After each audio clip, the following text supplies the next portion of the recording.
Oof, Texas had an ugly win last Saturday, but the BYU Cougars are headed to DKR to try to pull the upset. Why is the BYU offense struggling? Why is their defense middle of the road? And most importantly, can Texas find a way to win, likely down several starters? After the show, Inside Texas is the best source to stay locked in on your favorite team. In-depth pre- and post-game analysis, the latest on recruiting, and insightful team info dropping on the daily. Subscribe to InsideTexas.com today. Link in the description. Things are looking dicey for the Longhorns. So can a limping Texas team fend off the BYU Cougars this Saturday afternoon in Austin? Without further ado, let's get into it. Kedon Slovis continued his journey transferring from Pitt after originally transferring from USC. Ideally, he would have been able to match the production of a Jaron Hall or a Zach Wilson. So far, that's not happening. If you're purely watching tape, he's got a good arm with a quick release and he has the ability to stand tall in the pocket, which all makes him dangerous. But it's not translating to on-the-field success. He's struggling to stay consistent and keep the offense moving forward with a poor 57% completion percentage, ranking 17th of 19 Big 12 quarterbacks. He's asked to push the ball down the field more often with a 10-yard average depth of target, and this generally brings down your completion rate and helps to explain why his yards per attempt is also low, only averaging 6.7 yards per throw, ranking 15th of 19 Big 12 quarterbacks. This depth of target makes him hold the ball too long, and it's having adverse effects on the offense. Slovis is a traditional pocket quarterback, and he lacks the mobility to extend plays out of the pocket or pick up yards on foot on broken plays. It's either he withstands the pressure and makes the completion, or he doesn't, without a lot of room for error. He has a really high deep ball attempt percentage, trying to throw over 20 yards on 19% of his targets, and those aren't landing with a bottom 4 completion percentage at this range. He's below average at intermediate ranges and the worst graded quarterback short. Overall, the offense struggles, only averaging 6.2 yards a pass for 105th in the nation. But only taking into account Slovis's numbers in a vacuum would make you think he's just playing poorly. But there's systemic issues forcing him behind the sticks and making him try to play hero ball.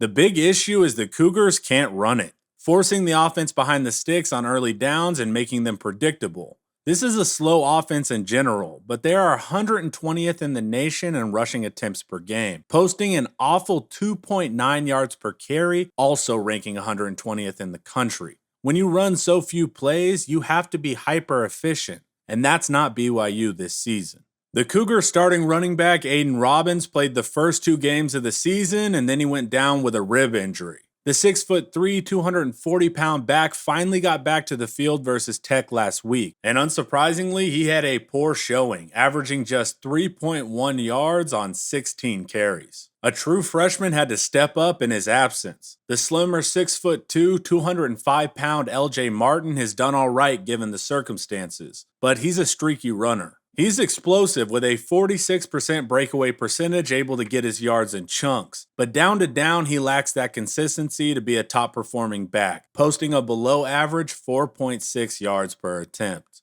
The run blocking isn't getting it done, ranking second to last in the Big 12 in offensive line yards per attempt. In an effort to improve the run game, BYU moved around their interior offensive line, switching a guard to center and a center to the other guard spot 2 games ago. They're still working to find that mix that'll bring them at least average production. Only 2 O-linemen break the top half of Big 12 run blockers, and neither is performing at a high level. Left guard Paul Maile ranks 28th, and right guard Waylon Lepoiho ranks 35th. The remaining 3 are all bottom half of 82 run blockers. Between injured and inexperienced backs and an offensive line struggling to execute, this has downstream effects on Slovis like we mentioned earlier and the offense as a whole. But the receiver room also suffered some early injury.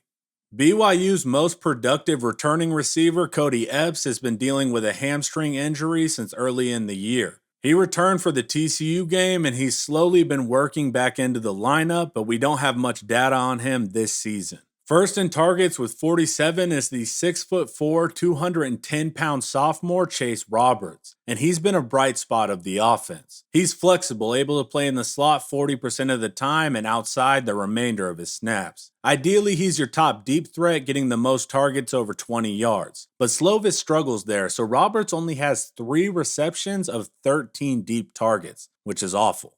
So he's had to find more success in the intermediate range and short game. Roberts is a big, sure-handed wideout that can give any secondary problems, able to make the big play, pulling in 4 touchdowns. Overall, he's the second-graded receiver in the Big 12. Second in targets with 42 is tight end Isaac Rex, standing 6'6" and weighing 255 pounds. The junior is a safety blanket for the quarterback, able to slip out laterally on the rollout for the easy gain or find space over the middle to move the chains. But he's not limited to just the easy throw and catch. BYU will get him into longer developing concepts, intermediate and deep. Overall, he's the 5th graded receiving tight end of 17.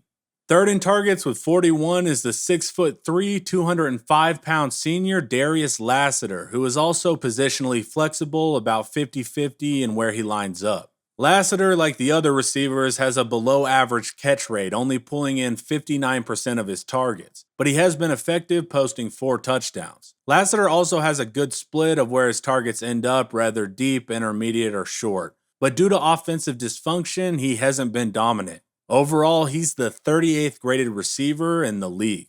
Those 3 pass catchers have gotten the bulk of the targets this season, but BYU has rotated in some other options like Keanu Hill, who is the 47th graded receiver, Keelan Marion, and a speed receiver Parker Kingston, who's brought in situationally. Overall, BYU has some pretty good personnel, but they struggle to get on the same page as Slovis. BYU pass blocking holds up pretty well. Left tackle Kingsley Suamataia is a baller. Early round NFL pick with great athleticism for that 6'6", 325-pound frame. And he's able to shine in the pass game as the 5th graded pass blocker in the conference. Right guard Waylon Lupuaho also performs well, ranking 7th. With the 6'9" right tackle Braden Keim doing above average work, ranking 21st of 50 Big 12 pass blockers. But as a unit, BYU ranks 8th of 14 Big 12 teams in offensive line pass blocking efficiency. The BYU offense has been frustrating this year, only averaging 4.5 yards per play overall, ranking 117th in the country. They're 83rd in points per drive and 68th in the advanced metric OFEI. If they could just get a run game going, it would benefit them overall. But at this point, the offense struggles to play their preferred clock control style. The good part for the Texas defense is this isn't a pure air raid high volume offense, which we have struggled with for 3 years. BYU still tries their damnedest to run despite them struggling to do so, which will naturally put them into obvious passing downs. Texas's defensive strength is rushing defense, ranking 22nd in the nation, only allowing 3.2 yards per rush. So on paper, Texas should do well here. Most defenses enjoy teams being in obvious passing downs because you can allocate plenty of defenders to stop the pass. But Texas struggles even when they know it's coming due to a mix of 900 secondary players being injured and our natural philosophy and alignment. BYU will spread it out and go into 3 wide receiver sets with their pass-catching tight ends, so it's essentially 10 personnel. And any offensive coordinator would be silly to not hunt for matchups versus our safeties. Slovis and company haven't been crushing it in the passing game, but it is their safest bet versus this Texas defense. Regardless of the pass defense woes, the group is only allowing 6.9 yards per completion for 45th in the country, so it's not as bad as we think it is. But the string of injuries could leave Texas exposed this week. We hope the slow pace of the offense allows us to not be on the back foot too often and that Slovis continues to be inaccurate. The group has been struggling to put up points consistently, but have they found more success on the other side of the ball?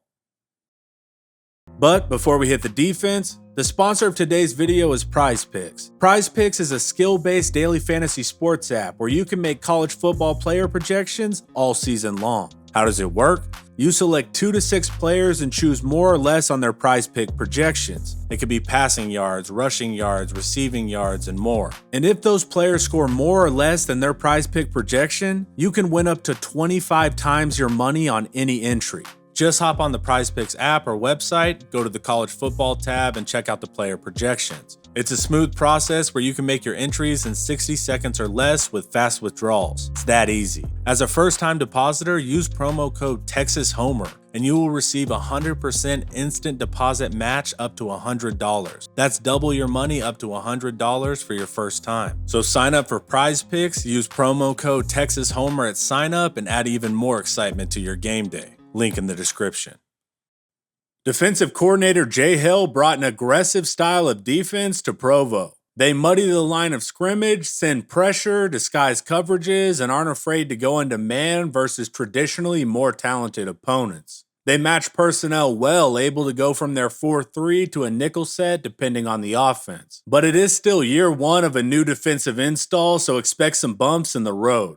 They're doing all right as the 73rd ranked defense in DFEI overall, but it's a little lopsided depending on if they're trying to stop the run or the pass. The BYU defense struggles most in the run game, giving up 4.5 yards per rush, ranking 89th in the nation. BYU generally has older, larger players in comparison to their usual group of 5 level competition, but that's not the case anymore as they go head-to-head with the Big 12. On the interior, only one defender is holding up well against the run, with defensive tackle Jackson Craven ranking 9th. All other starters in depth are 29th or worse out of 50 interior run stoppers. Luckily, the edge is holding up far better, with end Blake Mangelson ranking 3rd, and opposite end Tyler Batty ranking 12th, and rotational edge Isaiah Banya ranking 14th of 53 edge run defenders. On the second level, Sam linebacker AJ Vongpacha ranks 9th. They lost their MAC linebacker Ben Bywater to injury, which hurt them. The remaining backers are bottom 10 of 46. In the secondary, nickel Eddie Heckard ranks 4th. Their best run-stopping safety, Tanner Wall, is out for the season with injury, so replacement free safety Crew Wakely ranks 27th of 56 secondary run defenders. This group would of course perform better statistically if they had that consistency, but it's tough when you're banged up. The pass rush isn't doing much better, ranking 117th in the country for sacks per game, only averaging 1.2. On the interior, only rotational defensive tackle John Nelson makes the top half, ranking 3rd with 9 total pressures. End Tyler Batty ranks 6th with 22 pressures, 4 of which are sacks, and opposite end Blake Mangelson ranks 9th with 9 total pressures and 1 sack. Second level Sam linebacker AJ Vongpachong ranks slightly above average at 17th with 11 total pressures, 5 of which are quarterback hurries. And then another drop off in production for the rest of the group out of 34 pass rushing linebackers. On top of that, the secondary isn't sent enough to meet the minimum pass rush attempts. The strongest part of the BYU defense lies in their coverage, only giving up 6.7 yards per pass, ranking 34th in the nation. It can be tough to tell what they're planning to do, able to drop linebackers from multiple angles while heating up the quarterback. It's not so much their personnel that's crushing it as opposed to their scheme. Due to this strategic placement of defenders, BYU is 4th in the nation, averaging 1.7 interceptions per game. Rover backer Max Tooley is the 20th graded linebacker in pass coverage with 1 interception on the year, but the rest of the group is once again below average out of 42 guys. In the secondary, it's pretty wild that BYU has no top-tier coverage defenders, but they do have 3 guys that are slightly above average in safety Crew Wakely at 40th, corner Camden Garrett at 44th, and opposite corner Jacob Robinson at 46th of 101 secondary defenders versus the pass. So it's not a murderer's row of lockdown corners and coverage safeties, but they do get a lot of picks, with corner Robinson already having 4 on the year and nickel Eddie Heckard having 3. Don't get lazy with the ball or make the dumb throw into a disguised coverage because they can turn you over. The keys for the Texas offense is super murky due to Quinn Ewers going down, and he's likely going to be out a couple of weeks. So that forces Malik Murphy or Arch Manning into action against a pretty good pass defense that likes to bait quarterbacks into the wrong throw. That's a tough first start, and Sark will likely go more conservative, limiting the amount of passes. I hope whoever steps in can light it up, but I don't expect that to happen. We're likely going to have to rely on the run game. Luckily, this matchup is favorable with a good Texas rushing offense ranking 34th in the country against a weaker BYU rushing defense. Brooks has been balling this season, and Baxter seemed to take a step forward in the Houston game by getting downhill quickly. The issue is BYU's defensive coordinator will know Texas wants to run the ball, so he's likely going to load the box and dare the new quarterback to beat him over the top, which can happen, we just don't know yet. But overall, the Texas offense will likely have to play some safe, protectionist, clock control style of ball. Just score enough to win because style points don't matter when quarterback one is down. Texas is hurting down some key players on both sides of the ball, and this is when the overused term of adversity is actually valid. BYU has also dealt with significant injury through the season, so neither team is coming into this with pristine health. It's going to come down to who can gut it out, however ugly it might look. Texas has to take everyone seriously this season, and a 5-2 BYU can most certainly pull an upset given the current situation. So now it's time to buckle up and see who can handle the roller coaster best this Saturday afternoon when the Cougars come to Austin. Thanks for hanging out. Watch some more of my videos here, and don't forget to like, subscribe, and share if you want to support quality Texas content. As always, hook 'em.